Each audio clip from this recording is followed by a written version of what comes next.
Welcome to today's deep dive. We are looking at, well, a pretty wild emotional whiplash in a single text today. Yeah, it really is. Right. So we're unpacking Psalm 27 from the English Standard Version of the Bible.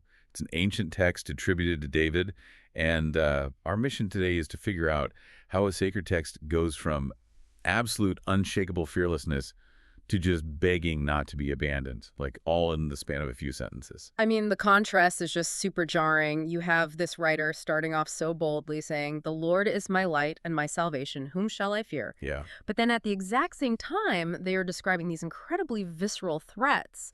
We're talking about adversaries trying to literally eat up their flesh and real armies encamping against them. Right. So if you are listening to this and thinking, well, it's easy to write poetry about peace when you aren't actually in danger. Yeah, look closely, verse 2. Exactly. These aren't abstract fears. These are real physical armies. So, okay, let's unpack this. How are they claiming so much confidence? I kind of compare it to sitting inside a reinforced storm shelter. Oh, I like that analogy. Yeah, it's like the feeling of peace is actually magnified because there is a literal tornado of evildoers raging right outside the door. That makes total sense. And what's fascinating here is when you look at the footnotes for the text, verse 1 calls the Lord the stronghold of my life, but the footnote translates that word as refuge. Refuge, right. So the safety described isn't the absence of conflict at all. It's a positional safety. You are safe within a defined space, even while danger is just completely surrounding you. Which explains verse 4, right? Right, where their top priority is to simply dwell in the house of the Lord and meditate in the temple.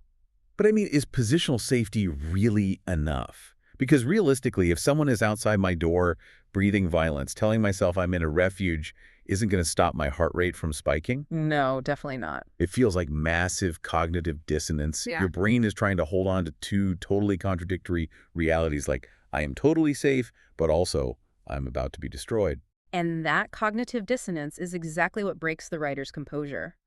Eventually, the brain just can't hold both realities, and the panic totally bleeds through. Wow. Yeah, by verse 7, the tone completely fractures.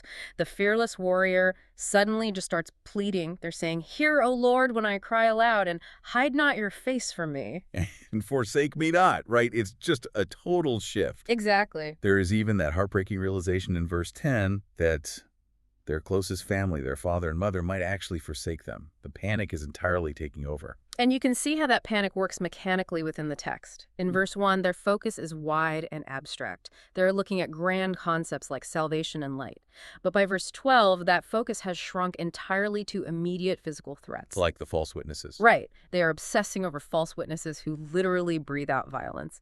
That shrinking field of vision is exactly how the human brain processes acute panic. So the terror outside the door finally gets inside their head. And here is, I think, the most fascinating part of the whole source material. Oh, the translation issue. Yeah. This messy human emotion is actually mirrored in the literal translation of the text itself. Right at verse 8, where this panic really sets in, the translators drop a footnote saying, the meaning of the Hebrew verse is uncertain. Just let that sink in for a second. The fear the writer was experiencing was so intense, so chaotic, that the ancient language itself broke down. The grammar and vocabulary literally fracture. That is wild to think about. It really is. And if we connect this to the bigger picture, you see the exact same textual instability in verse 13. The main text reads, "I believe that I shall look upon the goodness of the Lord."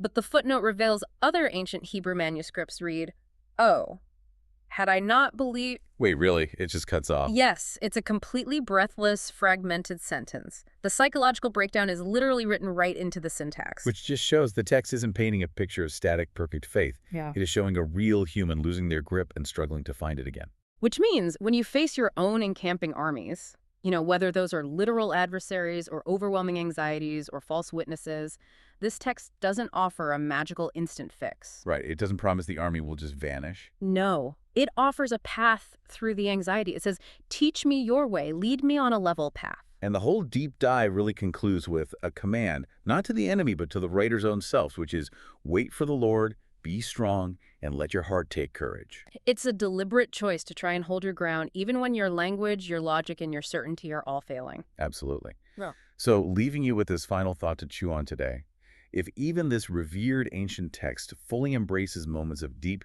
grammatical and psychological desperation, How might accepting the uncertainty in your own life actually be the first required step toward building genuine courage?